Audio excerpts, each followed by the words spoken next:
So my DVR saved this show completely different than how I was used to watching it. So at this point, I have no idea what episode I'm reviewing, but I'll try to keep track of everything the way that I have put it up. But just so you know, I feel like I'm all over the place with ABC putting on 2 shows, 2 nights a week for us to keep up with one dry season. Let's get into this review. We open up with Alexis having Ted Bundy wrapped around her little ratchet finger, but as soon as she has him wrapped around her finger, she shoves, or at least tries to shove a dead crab down his throat. He gets upset, and next thing you know, serial killer Jack just pulls through. And all of a sudden, he's angry at her, and now he doesn't want to give her the rose. I totally understand her playing and going a bit too far, but Jack also has to take responsibility because he wants the attention from these women and he allows them to mistreat him sometimes, and he never set any boundaries. You can't get mad at Alexis for shoving a dead crab down your throat, or at least trying to, when you have accepted suspect behavior from her before for the sake of a rose or attention. So then this virgin comes in and Jasmine gets upset because she sets her eye on Matt. And then Matt reciprocates that behavior from her, or that attraction from her, because he says that he's not ready to settle down. He's in Bachelor in paradise to have fun. And to me, that defeats the purpose of the show. If you are just here to have a good time, maybe you should go to a club and get on like a swinger site.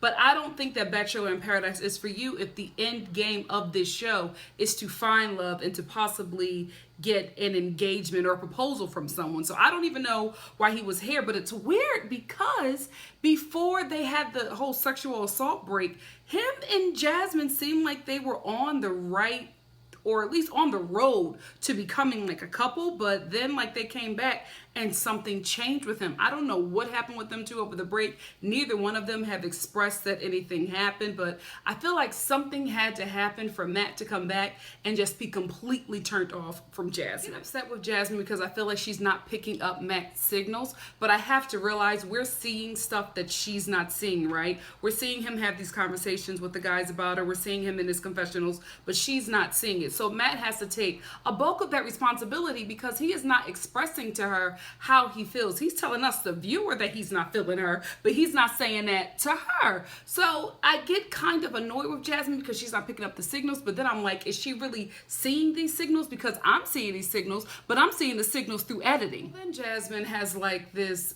weird, like kind of fake, I didn't really like believe it when you want to see drama ABC, I'll give you drama, or petting, whatever she was trying to say. I kind of didn't believe it. I felt like she was doing it up for the cameras. But she goes to confront Kristen because she finds out that Kristen has now set her sights on Matt. But I'm like, neither one of y'all are in a committed relationship. But again, I feel bad for the girl because I don't think that Matt is giving her the same signals that he's giving to the camera about her to us. So I go back and forth, guys. I really, really do. Like, I get upset with Jasmine, but then I'm just like, this dude is playing her and not saying anything. So anyway, Jasmine goes to confront Kristen, and this is the reason why I'm talking about this, because when she goes to confront Kristen, Kristen is brushing her teeth. Kristen stops brushing her teeth, swallows her toothpaste to have a conversation with Jasmine. Right there, I was just like, she is too feeble-minded to be on The Bachelor in Paradise, because no grown woman with any sense would swallow toothpaste that you've been brushing your teeth with, that you have bacteria and all kinds of plaque and grossness in it that you've been brushing up. That's why you spit that stuff out. So the fact that she swallowed that, I was just like, sweetie, this show isn't for you. The Bachelor in Paradise is not for Kristen. Maybe Zoobly Zoo, but not The Bachelor in Paradise. Okay, let's address Wells and the fact that he keeps on calling Jasmine terrifying and saying that she's scary. And the whole cast is trying to make this storyline about how scary and intimidating she is. And as a black woman, that bothers me because that is a label put on us all the time, where it's just like, oh, you're scary or you're intimidating. No, I have not been held up in the way that certain lighter women have been to be able to be dating and pretty and cute and all of those things. I gotta fight for what I want. So I'm not going to give you that cutesy mousy thing. I'm going to say it like a sister, and I'm going to say what I mean, and I'm going to mean what I say, and I'm going to demand respect. That's just the life that we have to live, because that's the burden that has been placed upon us. So I really hate that when they say those things about her, because I feel like they're misinterpreting and purposefully misinterpreting her strength as something terrifying and intimidating. Also, I feel like Jasmine is turning it up a bit, you know what I mean, for the cameras, because let me tell you something, she don't do that with no black people, especially no sisters. She knows she can turn up on the white girls like that because they're intimidated by her because of her skin color and the stereotypes of black women. So the both of them have bothered me with this whole thing, how Wells keeps on saying it, that she's terrifying and that she's scary, and then Jasmine accepts that comment from him and does all of these things in the face of, I'm not saying that the cast is racist, but I'm just saying I don't think that a lot of them have relationships or have close relationships with a lot of black people. I mean, not everybody can be Eric, okay, with his 10 black best friends. You know what I mean? So I don't think that you should hold yourself a certain way, but I also don't think that you should play into stereotypes around people who are known to not look highly upon you. You follow me? Has Jasmine assaulted anyone? Does she has a history of battery? Because I didn't watch her season, but everybody is saying that she's going to choke Christina or harm her physically, or Kristen, whatever her name is, that she's going to harm her in some kind of way. And I'm just like, unless she has a history of doing this, I'm giving a side eye to every Alabaster contestant on this show, because I don't know what she is giving you off that makes you believe that she will actually harm this girl, and why you keep on saying it and perpetuating this ignorance. I'm sorry, y'all, that just really, really bothered me. I'm just like, stop saying that about her, when to me, a black person who was from the hood, I don't see this like dangerous, combative person that everybody's trying to make her out to be. If anything, she seems really privileged and whiny to me, but I don't get scared of Jasmine, and I'm gonna let this go. Why is she mad at Kristen and not Matt, who is leading her on? Again, I probably think that she's not seeing what we're seeing, but the fact that, and this happens a lot, and I'll talk about it throughout the episodes, but this happens a lot when new women come in and the men decide, although they have established something with the women here, when they decide that they want to explore other women and go on dates and kiss and be affectionate to other women, the women get mad at the new girls that are coming in and not the guys who have established some kind of relationship with you. And I'm just like, are y'all really doing this in 2017? Have we not learned anything from the Women's March? That was shade. So Robbie keeps on trying to kiss the girl that whispers all the time. I forget her name, but she whispers in all of her confessionals. I don't know what she's saying half the time, but he keeps on trying to kiss her. She is not comfortable with kissing him. And then like there's one time when he's trying to kiss her and she like rejects him, and then he looks at her, he's like, why are you giving me mixed signals? And I'm like, dude, she's not giving you mixed signals. She don't want you. Like we can clearly see that she's not interested in your affection, so you need to move on. But trash dudes always do that to women when we're not attracted to them, or if we are attracted to them and don't feel comfortable with being physical so early on, they try to shame us into affection. And I felt like that's what I was getting from Robbie, so I was kind of really turned off by him at that point. I mean, the comb over enough is enough for me to be like, okay, dude. However, there are men who have comb overs who are attractive. I don't know any to name right now, but there are some dudes who can do that, so I'm not going to judge him concerning that, but I am going to judge him with trying to shame the whisper chick into kissing him. Taylor and Derek. Taylor, this is what I'm going to say. I think that Derek is a really nice guy, right? I just feel like Taylor can really flourish outside of this Bachelor bubble. I feel like the dudes that have been allotted to her inside of this whole Bachelor bubble, it's just not on her level. Taylor, real talk, sis, I really feel like you can do something out here. Like, I'm feeling like you can get like some billionaire dude. Like, you're on that level. I don't feel like you know it yet, but if you work this reality TV angle right, sis, you could really flourish. I see it. You don't though. That's what you with that budget John Krasinski. Taylor in this situation, and not because I feel like she can do better than budget John Krasinski. I do feel like the way that Derek spoke to her was just, even if it was joking, it just was unnecessary.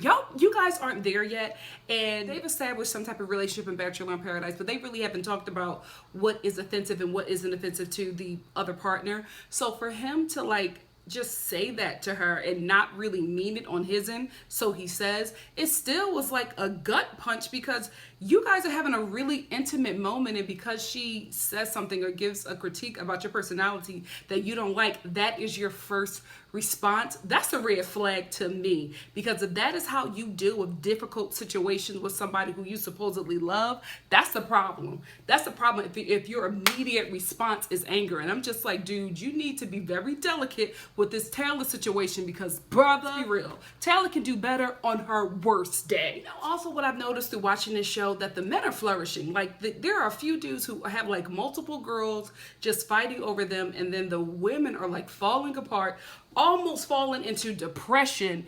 They're crying all the time. They're fighting over, the same basic guys. Bachelor in Paradise to me does not seem to be equally yoked for the women, in my opinion. I just feel like the women could have got just a totally... I'm not saying that the guys there aren't, top notch, right? I just feel like they're on enough top notch guys. I felt like they just could have given the women a little bit more to choose from, or maybe this is all they had. I don't really watch this show like that, so I don't know. But to give these ladies a season and no Eric, I'm like, what? Diggy? That's the only brother you could pull out of that whole competition? Really? No shade, Diggy, but I'm just like, we could have got a Will or at least an Eric. But I don't think we're going to have Eric because he's going to be the Bachelor. I'm telling you, I feel like I'm right about this one. And I've also noticed that the men from Rachel's seasons are like the players of this show. They're like shuffling broads in and out and just grinding and kissing on whoever they want. Like, they really have they're like the pick of the litter. They can do whatever they want, and the women will swoon every time over these guys. I'm like, Matt, Adam, well, I can understand Dean, but Matt and Adam are cleaning up in paradise. What? So Lacey's trying to pull Diggy away from Dominique. Sis, it's not gonna happen. Sorry. It's not realistic. So poor Lacey finally realized that she was played by Diggy just for him to get a role. So she pulls him aside and she tries to talk to him, and she unloads on him, as she should, because Diggy was wrong. He manipulated and he used her so he could stay here another episode.